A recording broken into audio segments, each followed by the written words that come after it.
Hi, Telugu మిత్రులకి స్వాగతం. ఈ వారం ముగిసింది. అయితే ఏమీ యాక్టివిటీ లేదు. అది లాస్ట్ వీక్ అయితే మీకు తెలిసిన విషయమే కదా. లాస్ట్ వీక్ అయితే దగ్గర 500 పాయింట్స్ తగ్గింది. ఈ వీక్ ఒక సుమారుగా ఒక 250 పాయింట్స్ రికవర్ అయింది, పాజిటివ్ సైడే.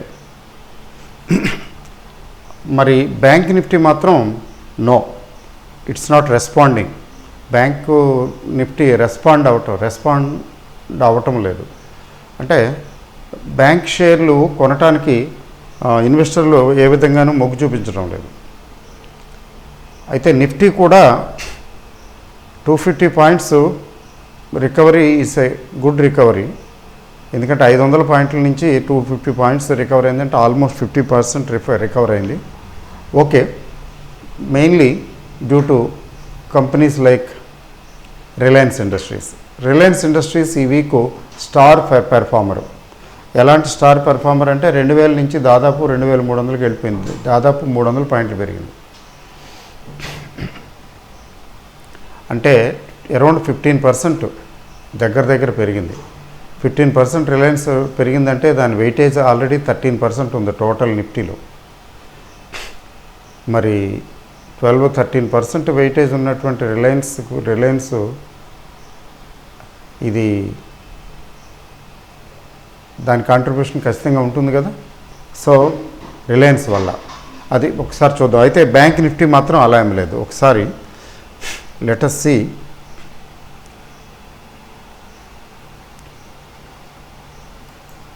వీక్లీ చూద్దాం. చూడండి, ఇక్కడ లాస్ట్ వీక్ చూశారు కదా, రెడ్ క్యాండిల్, పెద్ద రెడ్ క్యాండిల్ 11,800 దగ్గర అక్కడి నుంచి 11,300కి వచ్చేసింది. అంటే సుమారుగా 500 points down red candle. But at the same time ఇక్కడికి వచ్చేటప్పటికి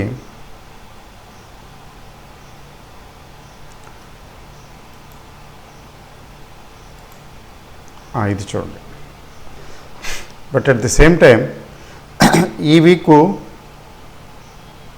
వీక్ ఓపెనింగు 11,340 ఆ రేంజ్ అయినా బాగా దిగువకి వచ్చింది. ఇట్ టెస్టెడ్ ది లో లెవెల్స్. 11,190 రేంజ్లో టెస్ట్ చేసింది. టెస్ట్ చేసిన తర్వాత అక్కడ సపోర్ట్ ఉంది, ఇట్ గాట్ సపోర్ట్. అందుకని అలా పైకి వచ్చి ఫైనల్గా ఈ వీకు 11,460 రేంజ్లో, 450 అనుకుందాం, 11,450 రేంజ్లో క్లోజ్ అయింది. అంటే సుమారుగా 250 పాయింట్లు ఇక్కడ రికవర్ అయింది లాస్ట్ వీక్తో పోలిస్తే. లాస్ట్ వీక్ 500 పాయింట్స్ నష్టపోతే ఈ వీక్ 250 పాయింట్స్ గెయిన్ చేసింది, రికవర్ చేసింది. అయితే బ్యాంక్ నిఫ్టీలో మాత్రం అలాంటి రిలీఫ్ ఏమి కనిపించడం లేదు. అది కూడా చూద్దాం. చూడండి, బ్యాంక్ నిఫ్టీ చూడండి. బ్యాంక్ నిఫ్టీ అయితే లాస్ట్ టైం 25,000, దాదాపు 25,000 నుంచి అమాంతంగా 22,000-23,000కి దిగిపోయింది. మళ్ళీ అక్కడే ఓపెనింగ్, అక్కడే 23,000 దగ్గరే ఎక్కడైతే ఓపెన్ అయిందో మళ్ళీ కిందకి 22,000 దాకా టచ్ అయింది దగ్గర. మళ్ళీ అక్కడ సపోర్టు 22,000 దగ్గర సపోర్ట్ రావడంతో 22,300 చిల్లర, 22,300 అక్కడ వచ్చింది, క్లోజ్ అయింది. అంటే లాస్ట్ 2 వీక్స్ బ్యాంక్ నిఫ్టీ మాత్రం నష్టాలతోనే ముగిసింది. గ్రాఫికల్ సెటప్ కూడా ఏమంత పెద్ద అట్రాక్టివ్గా సపోర్టివ్గా లేదు. అంటే సపోర్టివ్గా లేదు అని అట్లా చెప్పాలంటే అస్తవ్యస్తంగానే ఉంది. ఇది 19,000 వరకు రావచ్చు.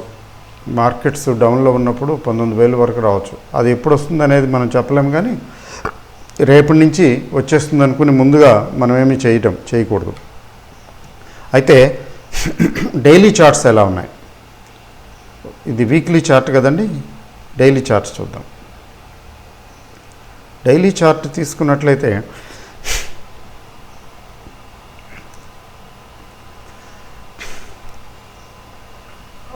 బ్యాంక్ నిఫ్టీ అయోమయ పరిస్థితుల్లో ఉంది. చెప్పాలంటే అయోమయ పరిస్థితి అంటే డోజీ టైప్ ఆఫ్ ఫార్మేషన్. ఈ డోజీ టైప్ ఆఫ్ ఫార్మేషన్లో ఏంటంటే అన్సర్టన్ గ్యాప్ డౌను అయిన తర్వాత 2 సార్లు వచ్చింది గ్యాప్ డౌన్ తర్వాత అక్కడక్కడే పైకి వెళ్ళటం లేదు, అలా అని కిందకి దిగటం లేదు. మార్జినల్గా ఫ్యూ 100 పాయింట్స్ పైన వెళ్ళి క్లోజ్ అయింది అంతే. అంటే అన్సర్టనిటీ ఎక్కువగా కనబడుతున్నది, క్లియర్గా అన్సర్టనిటీ కనబడుతున్నది. కానీ ఓవరాల్గా డైలీ చార్ట్ ప్రకారం అయితే కొంచెం యాక్టివ్గానే ఉంది, వీక్గా ఏం లేదు. మరి నిఫ్టీ ఎలా ఉంది డైలీ చార్ట్లో?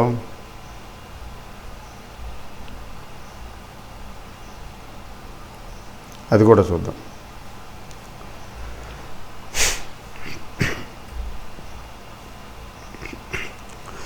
నిఫ్టీ డైలీ చార్ట్లో కొంచెం అంటే నిన్న ఇవాళ అంతకుముందు కూడా కొంచెం పాజిటివ్గానే ఉన్నాయి. ముఖ్యంగా నిన్న చాలా పాజిటివ్గా వచ్చింది, ఎందుకంటే బికాజ్ ఆఫ్ రిలయన్స్. అయితే ఈ పీక్ లెవెల్స్ ఏవైతే ఉన్నాయో 11,800 దానికంటే చాలా దిగువగానే ఉంది. 11,400 అనేది 450 అనేది ఇంకా 350 పాయింట్లు దిగువనే ఉంది. అయితే నిఫ్టీ మాత్రం కొంచెం బుల్లిష్గా ఉంది, పాజిటివ్గా ఉంది. అంటే బ్యాంక్ నిఫ్టీ అన్సర్టన్గా ఉంది, నిఫ్టీ మాత్రం పాజిటివ్గా ఉంది. అట్లీస్ట్ బేరిష్గా లేదు. ఇది స్టోరీ. అయితే హెక్కినాషి కూడా చూద్దాం. హెక్కినాషి చార్ట్ ప్రకారం అయితే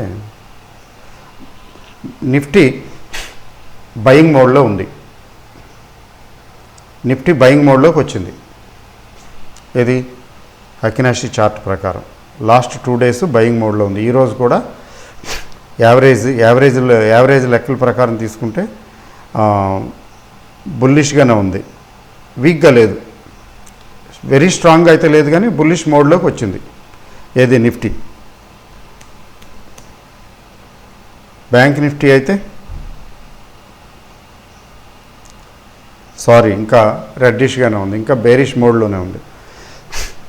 బ్యాంక్ నిఫ్టీ అయితే ఇప్పటికీ సెల్ మోడ్లోనే ఉంది.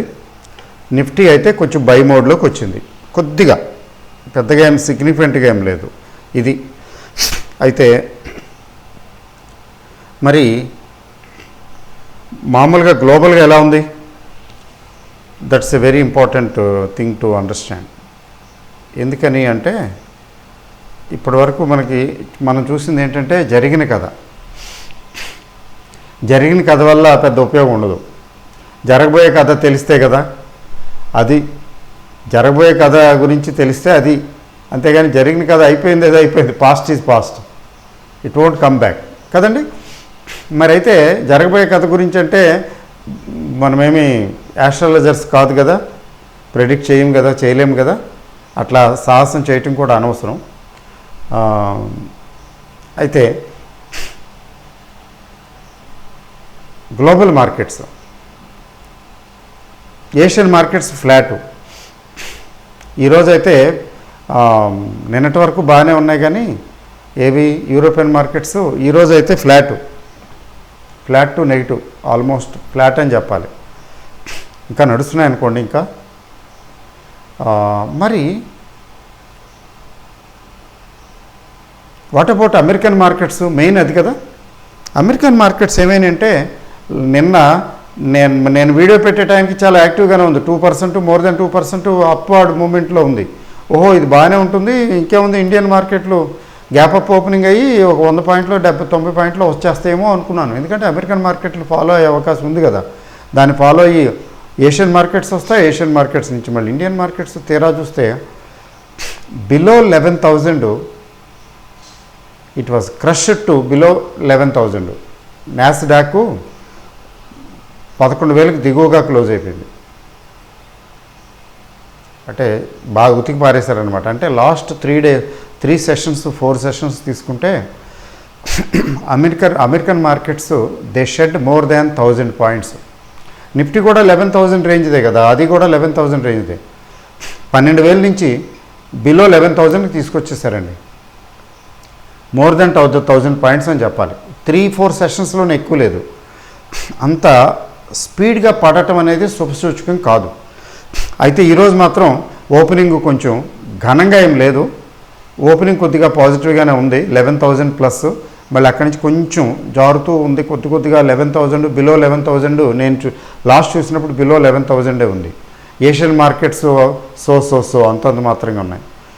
మరి అయిపోయినాయి కదా ఏషియన్ మార్కెట్స్ గురించి ఎందుకులేండి. ఇప్పుడు నడుస్తున్నటువంటి యూరోపియన్ మార్కెట్స్ కూడా ఏమీ కలగా లేదు. అది కొంచెం జస్ట్ చూద్దాంలేండి. ఇప్పుడు మన చేతిలో ఆయుధం ఉంది కదా, లెట్ us see.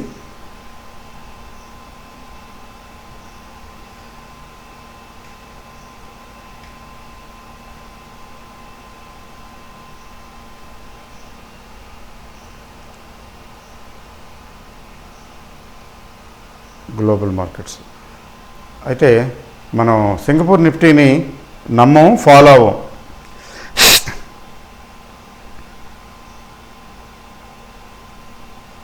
అది మాత్రం కన్ఫర్మ్. ఎందుకంటే సింగపూర్ నిఫ్టీ ఓసర వెళ్ళలాగా ఎప్పుడు ఎలా అవుతుందో ఏమవుతుందో తెలియదు, ఎప్పుడు మారుతుందో తెలియదు.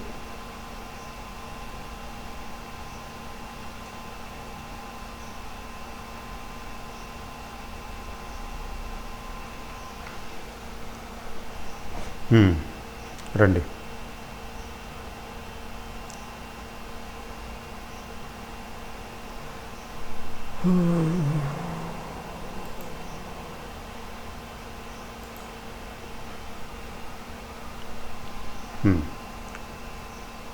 డౌ జోన్స్ 0.86 దగ్గర 3/4 రికవర్ అయింది. FTSE 35 పాయింట్స్ అప్లో ఉంది, 0.5%.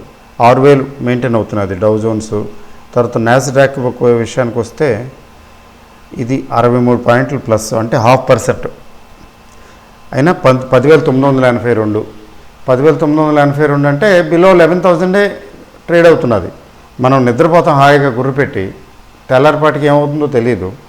ఇది 200-300 పాయింట్లు పైకి వెళ్తుందా, 100-200 పాయింట్ల కిందకు వస్తుందా, అది రేపే తెలుస్తుంది.